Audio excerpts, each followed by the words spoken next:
प्यारे दोस्तों, target competition academy में आपका स्वागत है। आज हम लोग पढ़ेंगे एनसीईआरटी मैथ्स क्लास 10th और ये हमारा है प्रश्नावली 1.3। प्रश्नावली 1.3 पूरा का पूरा सिलेबस हिंदी माध्यम में पढ़ाया जाएगा। चलिए शुरू करते हैं। आज का जो हमारा टॉपिक रहेगा वो ये टॉपिक है हमारा कि अपरिमेय संख्याओं का पुनर्भ्रमण। देखिए, इसका मतलब क्या है कि अपरिमेय संख्या और परिमेय संख्या क्या होती है आपको पता होगा। पहले दो कॉन्सेप्ट समझ लीजिए। पहला कॉन्सेप्ट हमारा है परिमेय संख्या। परिमेय संख्या का मतलब ऐसी संख्या जिसे p/q के रूप में लिखा जा सके और q का मान 0 कभी भी न हो तो वो होगी परिमेय संख्या। और अपरिमेय संख्या जैसे √/2 हुआ, √3 हुआ, ये सब अपरिमेय संख्याओं में आएगा। ठीक, तो हमें बेसिकली यही समझना है कि कौन सी संख्या परिमेय है, कौन सी अपरिमेय है, किसी संख्या को किस प्रकार से सिद्ध किया जाएगा कि वो अपरिमेय संख्या है। ठीक ना।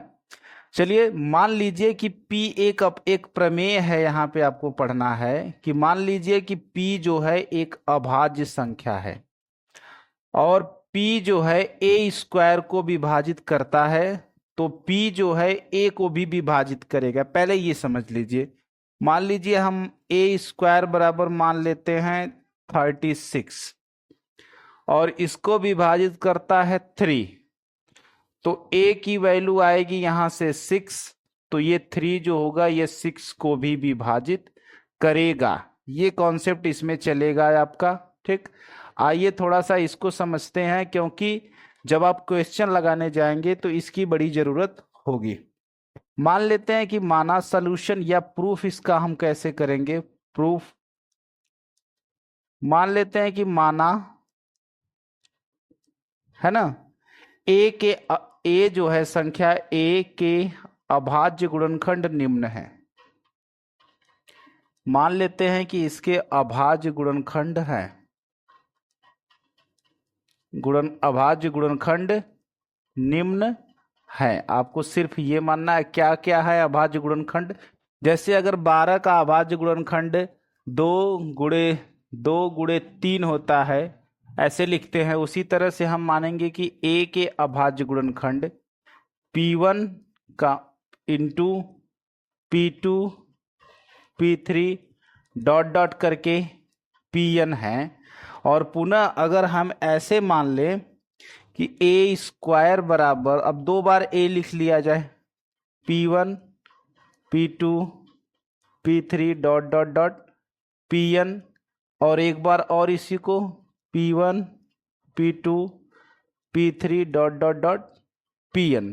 तो जब स्क्वायर करेंगे तो a² निकल के आएगा, p1 का स्क्वायर, p2 का स्क्वायर, p3 का square dot dot dot pn का स्क्वायर। यहां तक क्लियर होगा आपको।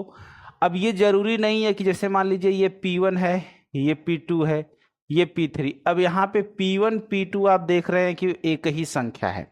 p1 का मान भी 2 है और p2 का भी मान 2 है। क्वेश्चन ये कह रहा है कि चूंकि p जो है a² को विभाजित करता है, p किसको करता है, a² को विभाजित करता है। ठीक, अगर ये कंडीशन है तो इसका मतलब a² बराबर आप लिख सकते हैं p, यानी गुणनखंड के रूप में, गुणनखंड। ठीक ना, यानी कि p जो होगा, जैसे मान लीजिए कि 6 जो है ये 36 को विभाजित करता है, तो 36 का एक गुणनखंड 6 को तो होना ही है। ठीक, जनरली 6 तो होगा नहीं, क्योंकि ये अभाज्य संख्या में आएगा तो 3 होगा।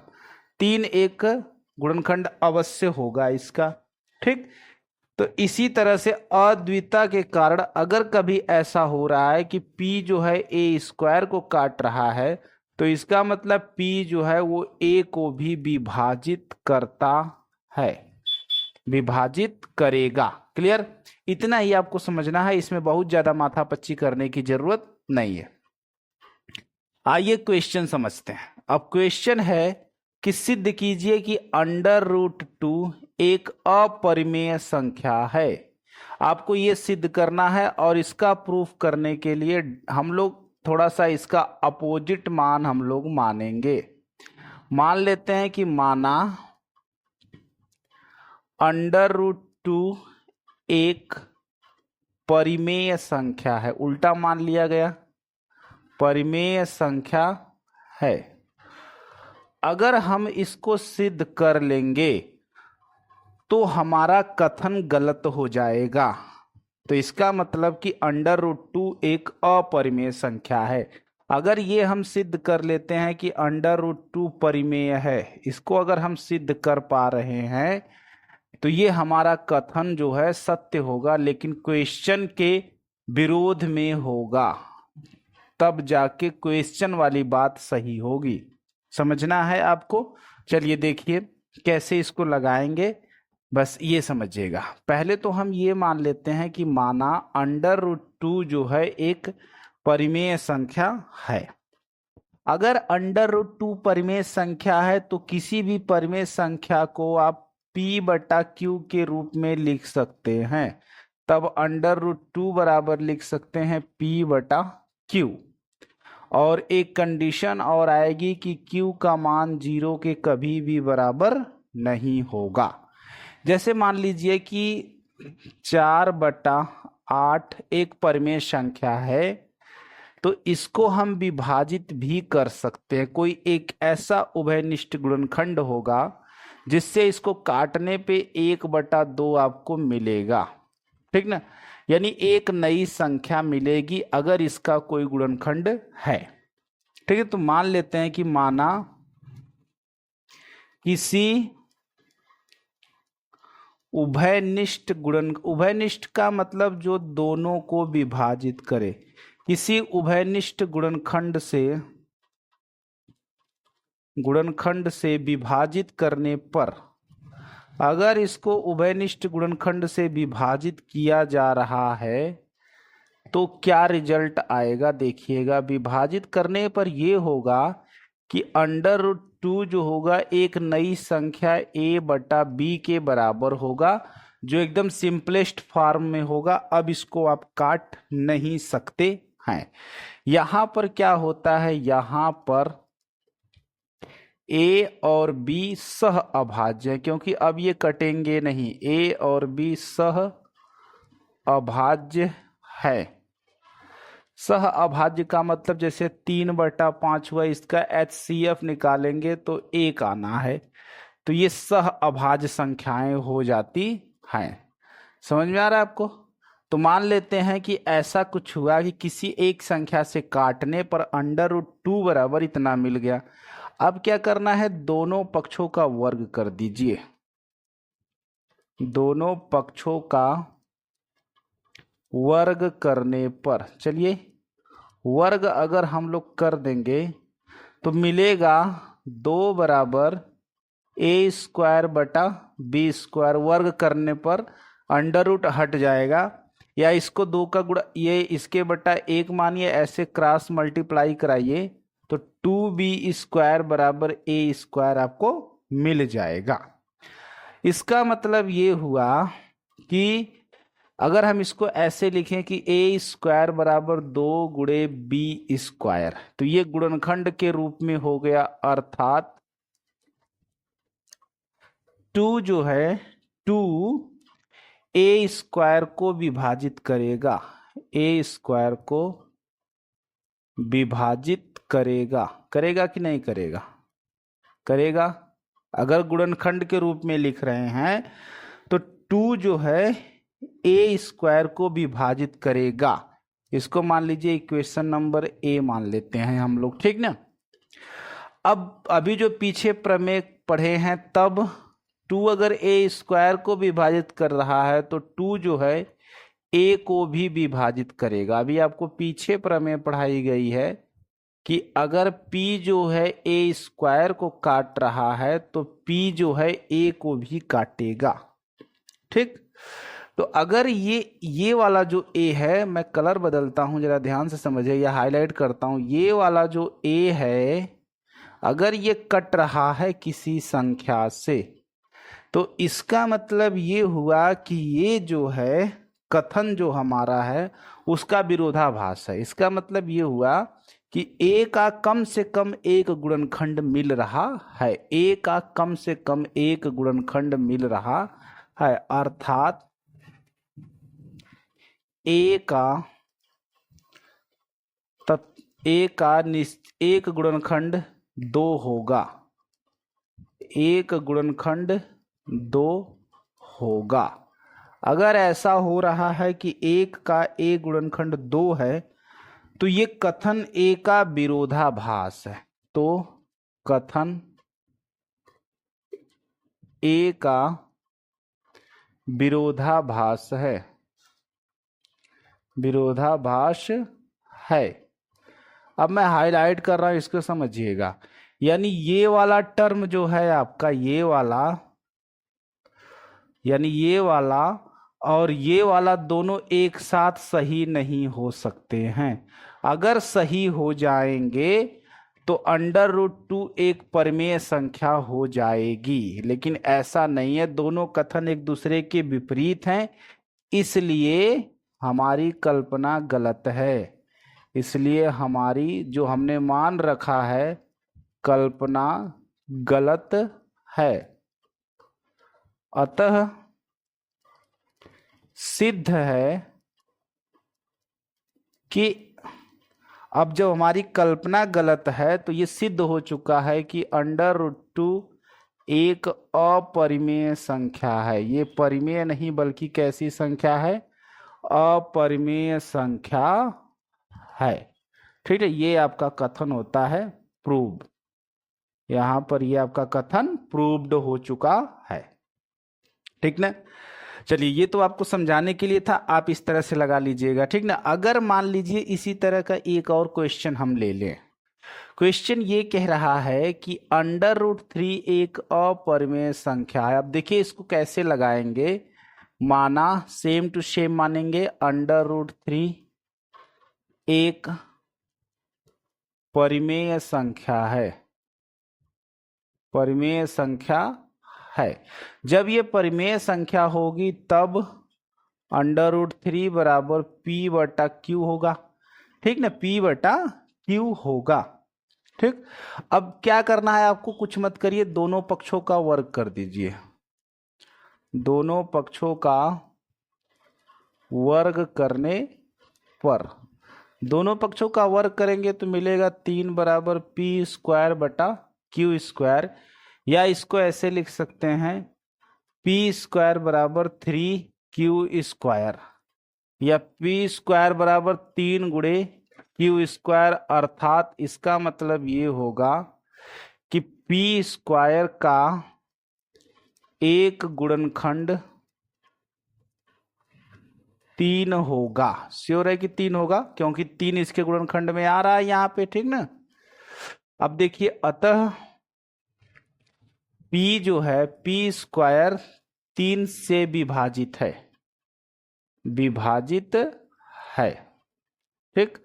पर अतः अगर ऐसा हो रहा है तो प्रमेय आप कहेंगे कि p भी 3 से विभाजित होगा। पीछे जो आप प्रमेय पढ़े हैं 3 से विभाजित होगा।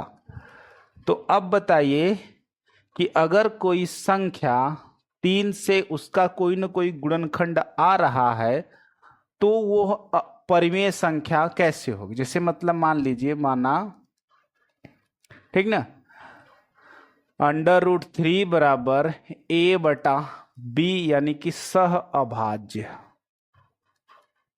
सह अभाज्य है। तब उपरोक्त दोनों कथन विरोधाभास है। यहाँ पे दोनों कथन एक दूसरे के विपरीत हो रहे हैं।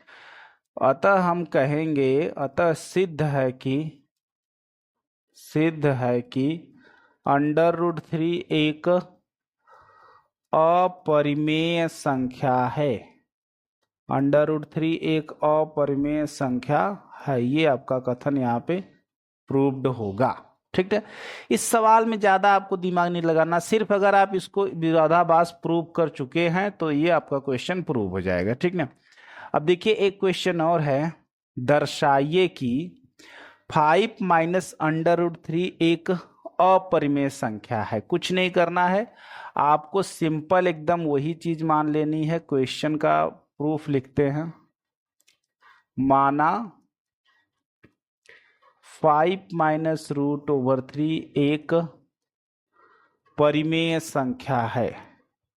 जब ये परिमेय होगा तब कंडीशन ऐसा आएगा कि तब 5 माइनस √3 बराबर P/Q के रूप में इसको लिखा जाएगा। ठीक ना। पुनः P तथा Q का उभयनिष्ठ गुणनखंड लेने पर, उभयनिष्ठ गुणनखंड करने पर ऐसे मान लेते हैं कि 5 माइनस √3 बराबर A/B, और A/B जो है सह अभाज्य है, यानी कि इसको अब नहीं काटा जा सकता है। समीकरण नंबर A मान लीजिए इसको। ठीक ना। दोनों पक्षों का वर्ग कर दीजिए, दोनों, या इसको थोड़ा सा सॉल्व कर लीजिए पहले तब वर्क करिए। ठीक ना। सॉल्व करके वर्क करेंगे तो आसानी रहेगी। अब क्या करना है आपको कि थोड़ा सा इसको इधर कर लीजिए, ये वाला जो टर्म है इसको इधर ला दीजिए 5 की तरफ, तो 5 माइनस A/B बराबर √3, या इसे ऐसे लिख सकते हैं √3 बराबर 5 माइनस A/B। ठीक ना। अब देखिए ये परिमेय है, ये परिमेय होगा, 5 माइनस A/B परिमेय है। ठीक ना। अतः √3 बराबर, ये वाला टर्म परिमेय आ गया, तो ये 5 माइनस A/B नॉट बराबर परिमेय। अगर ऐसा हो रहा है तो पीछे आप प्रूव कर चुके हैं कि √3 क्या है, अपरिमेय है। √3 क्या है, अपरिमेय है, क्योंकि यहां पे मिल रहा है √3 बराबर परिमेय, जो कि गलत है, जो कि असत्य है। अतः यहां पे ये सिद्ध होता है कि 5 माइनस √3 एक अपरिमेय संख्या है, अपरिमेय संख्या है। देखिएगा, जनरली आप इतना ही समझ लीजिए कि किसी भी अपरिमेय संख्या को अगर किसी संख्या में से घटाया जाएगा तो एक आपको अपरिमेय संख्या ही मिलती है। ये हमेशा याद रखिएगा। ठीक ना। नेक्स्ट क्वेश्चन अगर आप देखें तो नेक्स्ट क्वेश्चन की तरफ हम लोग चलेंगे, और नेक्स्ट क्वेश्चन हमारा ये है, दर्शाइए कि 3√2 एक अपरिमेय संख्या है। सेम टू सेम क्वेश्चन है। इसका प्रूफ कैसे लिखेंगे मैं शार्ट में लिखूंगा, क्योंकि कई क्वेश्चन ऐसे हो चुके हैं। तो अगर इसे हम मान लेते हैं कि माना 3√2 एक परिमेय संख्या है, क्या मान लेते हैं कि परिमेय संख्या है, तब क्या होगा, तब 3√2 बराबर P/Q। अगर हम सह अभाज्य ले ले तो 3√2 बराबर A/B, यानी कि ये मिल जाएगा √2 बराबर A/3B। अब ये वाला टर्म हो गया है आपका परिमेय। तो क्या √2 बराबर परिमेय होगा? ये कभी सत्य नहीं है। जब ये सत्य नहीं है तो 3√2 भी एक अपरिमेय संख्या होगी, एक अपरिमेय संख्या होगी। सेम टू सेम क्वेश्चन है। अब आ जाइए प्रश्नावली पे। मेन क्वेश्चन आपके यहाँ शुरू होते प्रश्नावली पे आ जाइए, जो आपकी किताब में दिया गया है।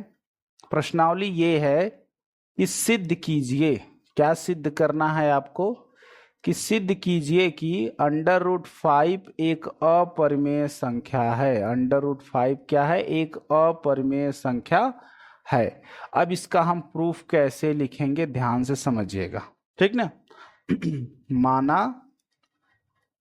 मान लेंगे कि √5 एक परिमेय संख्या है। आपको प्रूफ करना है अपरिमेय, लेकिन मानेंगे परिमेय। परिमेय संख्या है। अगर परिमेय है तब इसको लिख सकते हैं √5 बराबर P/Q और Q नॉट इक्वल टू 0। माना P तथा Q का कोई उभयनिष्ठ गुणनखंड है। उभयनिष्ठ गुणनखंड करने पर A तथा B प्राप्त होता है। A तथा B प्राप्त होता है। तो √5 बराबर मिल जाएगा A/B और A तथा B सह अभाज्य हैं। सह अभाज्य है। Equation number A. दोनों पक्षों का वर्ग करने पर, दोनों पक्षों का वर्ग करने पर, आप दोनों पक्षों का वर्ग कर दीजिए तो वर्ग करने पर आपको मिलेगा 5 बराबर A²/B² या 5B² बराबर A², या इसको ऐसे लिख सकते हैं A² बराबर 5 गुणे B², अर्थात 5 जो है A² का गुणनखंड है, तब 5 जो है A का भी गुणनखंड होगा। गुणनखंड होगा, जो कथन A का विरोधाभास है। विरोधाभास है। अतः सिद्ध है कि √5 एक अपरिमेय संख्या है। 4-5 क्वेश्चन मैं आपको बता चुका, सेम टू सेम पैटर्न का, एकदम सिंपल है। इसी तरह से आपको करना है। √5 एक अपरिमेय संख्या है। क्लियर ना। यहाँ पे यही कथन इंपॉर्टेंट है, A तथा B सहभाज्य है, लेकिन सहभाज्य होने पर भी A का गुणनखंड 5 निकल के आ जा रहा है। तो इसका मतलब है दोनों कथन एक दूसरे के विपरीत हैं। अतः हमारा ये जो एजम्पशन था, जो हम माने थे, वही गलत है। इसका मतलब √5 एक अपरिमेय संख्या है।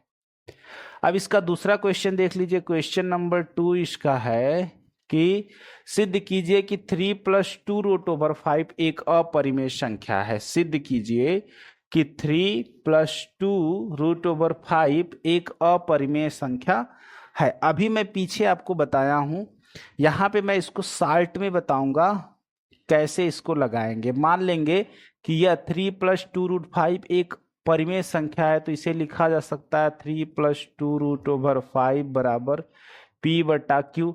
अब क्या करना है, आपको 3 वाले को इधर कर दीजिए। 2 √5 बराबर P/Q - 3। अब ये दोनों परिमेय है, तो ये परिमेय के बराबर हो रहा है। मान लेते हैं परिमेय A/B के बराबर हो रहा है, तो 2 √5 बराबर A/B, या ऐसे लिखिए √5 बराबर A/2B। ये आपका निकल के आ गया परिमेय, ये भी परिमेय हो रहा है। तो जब ये वाला परिमेय है लेकिन ये वाला टर्म अपरिमेय है, तो आपका कथन प्रूफ नहीं होता है, बराबर होगा ही नहीं। तो इसका मतलब 3 + 2 √5 भी अपरिमेय संख्या है। अपरिमेय संख्या है, ठीक ना। चलिए आगे चलेंगे। अगला क्वेश्चन बिल्कुल सेम है कि निम्नलिखित संख्याएं अपरिमेय है। आपको सिद्ध करना है 1/√2 बराबर मानेंगे P/Q। दोनों पक्षों का वर्ग करेंगे। 1/2 बराबर P²/Q²। तो यहाँ पे मिलेगा आपको 2P² बराबर Q²। इसका मतलब ये हुआ कि Q